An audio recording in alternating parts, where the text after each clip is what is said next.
আসসালামু আলাইকুম। Monira blog kitchen থেকে আমি মনিরা বলছি।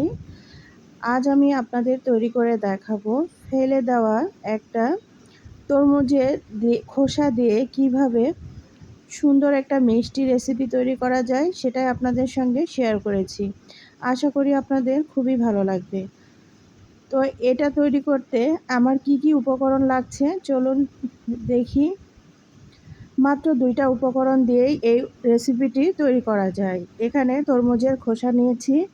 আমরা যে তরমুজগুলো খাই খোসাগুলো ফেলে না দিয়ে এভাবে মিষ্টি তৈরি করে বাচ্চাদের কিন্তু দিতে পারেন। উপরের খোসাটা ফেলে নিয়েছি এই যে এভাবে, আর এভাবে ছোট ছোট টুকরা করে কেটে নিতে হবে। আপনারা আপনাদের পছন্দ মতো শেপে কেটে নিতে পারেন। তো এখন সবগুলো কেটে নিয়ে ভালো করে ধুয়ে নিয়েছি। এই যে দেখুন, আমি এখানে প্রায় আধা কেজির মতো তৈরি করব, যার জন্য এগুলো নিয়েছি। আর ফ্রাই প্যানের মধ্যে আগে থেকে পানি বসিয়ে দিয়েছিলাম। পানিতে যখন বলক উঠবে তখন আমি তরমুজের খোসাগুলো দিয়ে দিলাম। এখন দিয়ে একটু নেড়েচেড়ে ঢাকনা দিয়ে ঢেকে জাল করে নিব। কোনো প্রকারের লবণ এখানে না দিলেও হবে, কোনো সমস্যা নেই। যেহেতু গরম পানির মধ্যে তরমুজের খোসাগুলো দিয়েছি, সেই ক্ষেত্রে খুব সুন্দরভাবে সেদ্ধ হয়ে যাবে। আর এই ভাপিয়ে নেওয়ার মানে হচ্ছে একটা যে কাঁচা গন্ধ থাকবে, সেই গন্ধটা কিন্তু ভাপিয়ে নেওয়ার কারণে আর থাকবে না। আর এই রেসিপিটা তৈরি করতে অবশ্যই ভাপিয়ে নিতে হবে। তো এখন ওটাকে নামিয়ে রাখলাম। নামিয়ে রাখে পানিটা কিন্তু অবশ্যই ঝরিয়ে নিতে হবে। এখন ফ্রাই প্যানের মধ্যে আমি কিছুটা পানি দিয়ে দিয়েছি, আধা কাপের মতো পানি দিয়ে এখন এখানে 1 কাপ পরিমাণ চিনি দিয়ে দিলাম। তরমুজগুলো ভাপিয়ে নেওয়ার পর কিন্তু পরিমাণে কমে যাবে, যার কারণে এখানে আমি 1 কাপ চিনি দিয়েছি। তবে আপনারা অতিরিক্ত মিষ্টি খেতে চাইলে মিষ্টির পরিমাণটা আরও বাড়িয়ে দিতে পারেন। এখন এটাকে জাল করে নিতে হবে, চিনিটাকে সুন্দর করে গলিয়ে নিতে হবে। চিনিটা যখন গলে যাবে এখানে আমি 3টা এলাচ দিয়ে দিলাম। আর এখন একটু পাতিলেবুর রস এখানে ব্যবহার করব। লেবুর রসটা দিলে চিনিটা সহজে জমে যাবে না, এর কারণে আমি এখানে লেবুর রসটা ব্যবহার করলাম। এক স্লাইস লেবু এখানে ব্যবহার করেছি, এটাতেই এনাফ। তো এখন আমি লেবুর রসটা দেওয়ার পরে চিনি শিরাটাকে আবারও একটু নেড়েচেড়ে নিচ্ছি। নিয়ে এখন এই যে আগে থেকে ভাপিয়ে রাখা তরমুজের খোসাগুলো এখানে দিয়ে দিলাম। এখন দেওয়ার পরে নেড়েচেড়ে নিতে হবে। এই যে দেখতেই পাচ্ছেন, আমি চিনির মধ্যে দিয়ে এখন নেড়েচেড়ে নিচ্ছি। এই চিনির শিরাটা একদম পুরোপুরি শুকিয়ে নিতে হবে।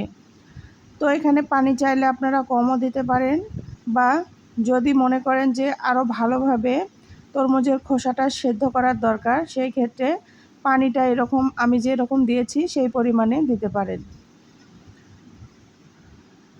তবে পানির পরিমাণটা একটু বেশি দিলে সেই ক্ষেত্রে সুন্দরভাবে জাল হয়ে যায়, এটা খেতে ভালো লাগে আর দীর্ঘ সময় সংরক্ষণও করে রাখা যাবে। তো এই যে আমি এখন এখানে একটু ফুড কালার দিয়ে দিলাম। এটা অপশনাল, চাইলে আপনারা ফুড কালার নাও দিতে পারেন, তবে একটা সুন্দর কালার নিয়ে আসার জন্য আমি এখানে সামান্য পরিমাণ ফুড কালার ব্যবহার করলাম। আমি অরেঞ্জ কালার ফুড কালার ব্যবহার করেছি, আপনারা রেড বা অন্যান্য যে কোনো কালার এখানে ব্যবহার করতে পারেন। তো এখন আমি এখন এটাকে আবারও নেড়েচেড়ে দিচ্ছি, যেহেতু কালারটা দিয়েছি, যার কারণে ভালোভাবে এভাবে নেড়েচেড়ে নিতে হবে। ফুড কালারটা না দিলে একটা সুন্দর কালার আসবে না, যার কারণে দেওয়া। তবে ফুড কালার যদিও শরীরের জন্য তেমন একটা সুবিধার না, সেই ক্ষেত্রে স্কিপ করতে পারেন। তো এখন এটাকে আবারও জাল করে নিচ্ছি। দেখুন, জাল করতে করতে পানিটা কিন্তু অনেকটাই শুকিয়ে এসেছে। এই যে দেখতেই পাচ্ছেন, এখন এভাবে অনবরত এখন নেড়ে নিতে হবে, তা না হলে কিন্তু ফ্রাই প্যানে লেগে ধরে যেতে পারে। দেখেছেন, মাত্র 2টা উপকরণ দিয়ে আমি কিন্তু এই রেসিপিটি তৈরি করেছি। আমার চ্যানেলে এর আগেও একটি তরমুজের খোসার মোরব্বা রেসিপি দেওয়া আছে, চাইলে যারা নতুন তারা ঘুরে আসতে পারেন। রেসিপিটি আপনাদের কাছে খুবই ভালো লাগবে। তো আপনারা আমাকে অনেক ভালোবাসা দিয়েছেন, যার জন্য সবাইকে অসংখ্য অসংখ্য ধন্যবাদ। এভাবে যদি ভালোবাসা দিয়ে পাশে থাকেন তাহলে তো আমার পথ চলাটা আরও সহজ হয়ে যায়। তো ভিডিওর এই পর্যায়ে এসেও যারা একটি লাইক দিতে ভুলে গিয়েছেন, প্লিজ একটি ছোট্ট করে লাইক দিয়ে দিবেন। আর এই রেসিপিটি কেমন হয়েছে, আপনার কাছে কেমন লাগলো সেটা অবশ্যই কমেন্টে জানিয়ে যাবেন। ভুল ত্রুটি হলে অবশ্যই ক্ষমা সুন্দর দৃষ্টিতে দেখবেন। তো এখন এই যে দেখুন, আমি এটাকে আবারও নেড়ে চেড়ে নিচ্ছি। পানিটা কিন্তু অনেকটাই শুকিয়ে এসেছে। এই পানিটা আরও শুকিয়ে নিতে হবে। এখানে কোনো প্রকার তেল, লবণ বা অন্যান্য কোনো উপকরণ ব্যবহার করা হয়নি। শুধুমাত্র মূল উপকরণ এই তরমুজের খোসা আর চিনি। লেবু আর এলাচ এটা অপশনাল, না দিলেও কোনো সমস্যা নেই। তো দেখুন, মাত্র 2টা উপকরণ দিয়ে কত সুন্দর একটা মিষ্টি রেসিপি তৈরি করে নিয়েছি। আপনাদের কাছে এই রেসিপিটা কেমন লাগলো জানি না, তবে এটা খেতে খুবই সুস্বাদু। ছোট থেকে বড় সবাই কিন্তু খেয়ে আপনার প্রশংসা করবে। আর ফেলে দেওয়া জিনিস দিয়েও যে এত সুন্দর রেসিপি তৈরি করা যায় অনেকেই হয়তো জানেই না।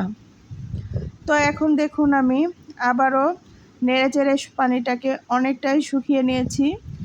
আপনারা যারা একদম ড্রাই করে রাখতে চান সেই ক্ষেত্রে এখানে চিনিতে একদম কম পরিমাণে পানি দিবেন আর এটাকে অনেক সময় ধরে জাল করে নিতে হবে।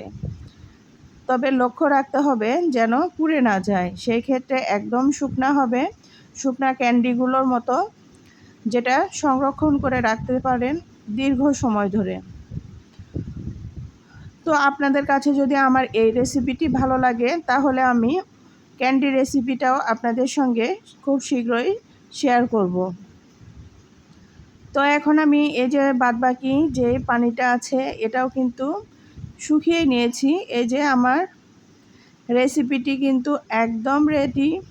এখন এটাকে আমি নামিয়ে পরিবেশন করে আপনাদের মাঝে নিয়ে আসব। তো আপনারা যত সময় রাখবেন অবশ্যই অনবরত নেড়ে নিতে হবে, তা না হলে এই পর্যায়ে কিন্তু চুলায় লেগে ধরার সম্ভাবনা খুবই আছে। তো এখন আমি চুলাটাকে বন্ধ করে পরিবেশন করে আপনাদের দেখাবো। এই যে দেখুন, ফাইনাল লুকটা কত লোভনীয় হয়েছে। বিশ্বাস করেন, এটা খেতে এত ভালো লাগে যে কেউ বুঝতেই পারবে না এটা তরমুজের খোসার রেসিপি। তো আপনাদের ভালো লাগলে আমার পথ চলাটা একদমই সহজ হয়ে যাবে। ভালো থাকবেন। এতক্ষণ যারা আমাকে সময় দিয়েছেন আপনাদের মূল্যবান, সবাইকে অসংখ্য অসংখ্য ধন্যবাদ। আজকে এখানেই শেষ করলাম। আল্লাহ হাফেজ।